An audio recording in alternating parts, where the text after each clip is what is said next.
Bonjour, je suis Adolfo Claire e no vídeo de hoje eu quero falar com vocês sobre a importância dos piratas. Rapaz, tem um livro aqui sobre piratas, né? Os Piratas, interessante que é é, contos sobre suas vidas, explorações, execuções do mundo e os infames bucaneiros Charles Helms. Eu tenho um personagem que eu criei muito tempo atrás, ele é Pirata Barra, que eu me divirto demais. Só que hoje eu quero falar um pouquinho sobre a importância da pirataria. Sim, a importância da pirataria no mundo. Muitas questões históricas estão ligadas à pirataria que a gente não tem noção. O termo pirata ele já é um termo grego muito antigo usado no Mediterrâneo. Mas como a gente imagina lá os piratas do Caribe e tal, eles foram de certa forma influentes em alguns aspectos. Quando a gente olha, por exemplo, para a Rainha Elizabeth é antecessora do rei James, um cara que mandou fazer uma Bíblia em 1611, a King James. A Rainha Elizabeth ela é chamada de a Rainha dos Piratas. E por que ela é chamada a Rainha dos Piratas? Entenda o seguinte, no século XV, XVI, XVII e início dos XVIII, quem é que mandava no mar? Os portugueses e os espanhóis. Quem dominava os mares eram os portugueses e os espanhóis. E qualquer nação que tinha o interesse de querer se expandir, ela tinha que tomar o mar. Só que o mar era domado pelos portugueses e os espanhóis. E a Rainha Elizabeth ela faz o que para ganhar espaço no mercado, no mar? Ela usa os piratas, ela usa da pirataria para se fortalecer. Então o que ela faz? Ela dá uma carta de pirataria chamada Carta de Corso. E aí você tinha autorização para saquear qualquer navio estrangeiro, principalmente se fosse espanhol, e dava uma parte para o governo, né? Então o que acontecia? Os piratas, toda a navegação que passasse perto da região da Inglaterra, ou os próprios navios mesmo, eles faziam incursões ali na rota espanhola para pegar ouro, escravos, dinheiro, tudo que eles pudessem e levava para a Inglaterra e assim a rainha da Inglaterra ela encheu os cofres de dinheiro da Inglaterra. Ela foi pouco a pouco minando o poderio espanhol,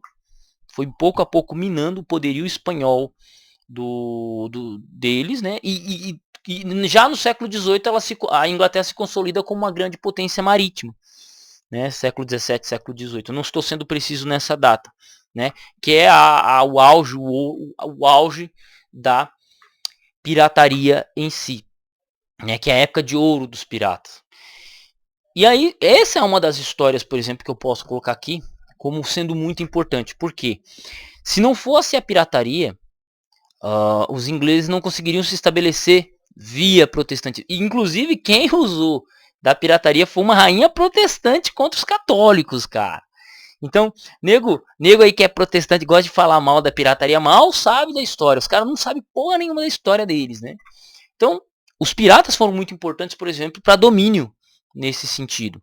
O problema da estratégia, o único problema da estratégia da rainha é que, assim, o sistema de curso que ela desenvolveu, que era um sistema de pirataria, ele altamente levava as pessoas para pirataria. Por quê?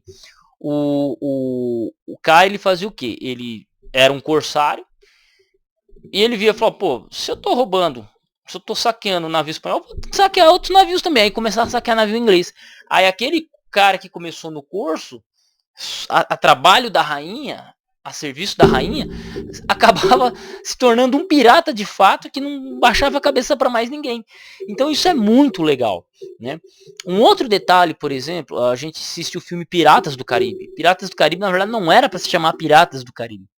Era para se chamar Bucaneiros do Caribe. Você fala, mas por que bucaneiros? Porque você tem vários termos, né? Você tem o termo pirata, que é aquele cara que não baixa a cabeça para ninguém. Você tem o corsário, que é aquele que baixa a cabeça pro rei, obedece ao rei, né?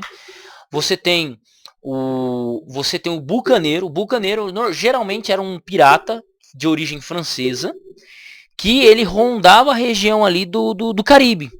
Então, do Caribe, o Haiti ali, aquelas regiões. Por que eles eram chamados de bucaneiros? Por causa do sistema de defumação deles, que os franceses tinham ali, os navios franceses tinham, e aí era chamado de bucaneiro por causa disso. Né? Então você tem 3 termos para se referir à mesma situação, só que com pequenas variantes de significado do nome. Bucaneiro, a região caribenha, pirata, que é aquele que não baixa a cabeça para ninguém, e você tem o corsário. Né? O corsário sempre está ligado ao serviço do rei em si. É interessante que a pirataria de navegação ela acaba por causa da tecnologia. Se inventa um navio a vapor, e aí os navios a vela eles caem em desuso. Né? Nova tecnologia, superou, muito superior. O que acontece com os piratas? A era de ouro dos piratas acaba e a pirataria nesse estilo que a gente conhece, estilo Piratas do Caribe, navegação, acaba. Por quê? Antes os navios tinham que navegar pelos ventos, meio que aleatório, em rotas meio que aleatórias. Então isso facilitava muito o assalto. Agora com máquina a vapor ali, os navios de aço, o cara pega assim, eu vou seguir essa rota aqui, ele atravessa gelo, atravessa tudo hoje. Né? Então isso pôs fim a essa era de ouro da pirataria, que é a invenção. Então a tecnologia ela pôs fim à pirataria como a gente conhece. Mas tem regiões hoje, como costa da Somália, ali perto de Madagascar, né? Que são rotas de pirata muito forte, né, ainda. Tem um filme, Capitão Phillips, isso demonstra muito bem essa história. Então, Capitão Phillips é um filme baseado em uma cena real, muito bom, com Tom Hanks. Quem quiser assistir, assista. Que mostra esse lado da pirataria, que ela ainda existe, mas não como era, né? Inclusive com o One Piece, agora com o desenho do One Piece, que está aí há mais de 20 anos. Então esse é um dos fatores. E ainda ligado à questão religiosa, nós temos, por exemplo, no Brasil, no caso do Brasil, por exemplo, muitos missionários, alguns missionários, chegavam no Brasil, missionários protestantes, via pirataria. Por quê? Pelos portugueses por serem muito católicos, eles não gostavam muito disso, né, desse negócio, desse papo de protestante. Então, como é que os protestantes chegavam aqui? Através daqueles navios que não obedeciam que não obedeciam a coroa portuguesa e nem espanhola. Então, os primeiros indícios de protestantismo que podemos ter na história do Brasil, talvez da Espanha, da região hispânica, né, dos países hispânicos, Paraguai, Bolívia, por aí vai, é através de navio pirata. Aí o crente imbecil vem dizer, porque os piratas, pirataria não pode. Tá aí, ó. Vai estudar um pouquinho da história do protestantismo, você vai ver que reis protestantes utilizaram de pirataria, os primeiros missionários vieram através disso. Então, pirataria é vida. E claro, chegamos à era moderna, né? O que seria do PlayStation se não fosse a pirataria, né? CDzão pirata, R$5, né? Você ia lá, quando meu irmão comprou lá em 2005, comprou um PlayStation 1, a gente ia no Bertinho Games lá em Leme, comprava lá um CD por R$5, um memory card por R$10, que se eu fosse contar hoje no salário de servente, seria R$40, né? Um CD R$40, né? Então, era um valor um pouquinho alto, mas perto de um CD original, mano. Então o PlayStation ele dominou o mercado, Play 1, Play 2, dominou o mercado por causa da pirataria. Os videogames tipo Super Nintendo, Mega Drive já eram antigos. O 64 ele era tudo caro, né? Que o 64, Deus me livre. Tem jogos bons como o 007 GoldenEye e tal. Baita jogo de tiro, nunca fui muito bom nele. Tem alguns jogos super interessantes. Odeio Mario e odeio Mario 64 e odeio o Zelda, o Ocarina of Time, que vi meu irmão jogar demais essas porra. Mas não tinha pirataria, muito caro, o brasileiro pobre, no nosso caso, não podia consumir. Então o que tinha? Um PlayStation, pô. PlayStation. E o que o PlayStation fez nossa alegria? A pirataria, irmão. A pirataria. Destravava o zóio do bichão leitor de CD, metia um CDzão pirata e ó, madrugadas e madrugadas, Gran Turismo, Final Fantasy, Breath of Fire, mas teve um jogo que eu joguei, Me fugiu o nome, Legend of Legaia. Legend of Legaia. Eu joguei do Play 1 mesmo, que eu joguei com gosto, foi o Gauntlet e o Gran Turismo 2. Foram dois jogos que eu joguei assim com gosto, que eu falo, eu joguei mesmo do Play 1. Play 2, nunca fui muito fã não. Joguei o Champions, é um jogo de RPGzão que você cria um personagem e sai metendo um facão em todo mundo.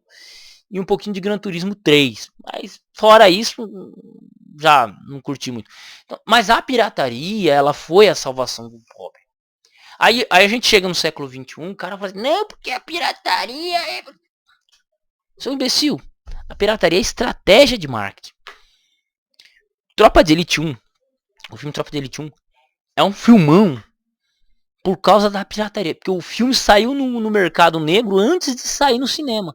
Todo mundo assistiu em casa o DVDzão pirata. O que fez? Foi lá pro cinema assistir na telona gigante, porra. A pirataria não atrapalhou em nada o lucro do filme. Né? Não atrapalhou em nada. E tornou, porque assim, as pessoas degustaram em casa numa qualidade ruim. E aí depois foram degustar o filme numa qualidade melhor e tal. Então, pirataria faz parte da história humana. Saques, roubos, histórias, lendas e mitos, né? E, guerras. Então, tudo isso conta, né? Tudo isso conta, tudo isso pesa. E muitas vezes a gente se esquece da importância e do peso que os piratas têm na cultura, na sociedade. E existem milhares e mais de histórias que eu poderia comentar aqui, mas acho que não convém ao caso, né? Não convém ao caso. Então, fica aí a dica. E ó, o detalhe, tá? O livro aqui tá em inglês, tá? O livro aqui tá em inglês. Eu ainda vou pegar ele para ler ainda. O livro aqui está em inglês. Eu tô com algumas leituras anteriores, né? Como o caso do Mary Bird, que eu tô numa pesquisa sobre o Império Romano. E é isso, tá? Então, fica um abraço aí para você que assistiu esse vídeo. Não se esquece, tá? Deixa um comentário aqui de um vídeo, alguma coisa e bora pro próximo tema.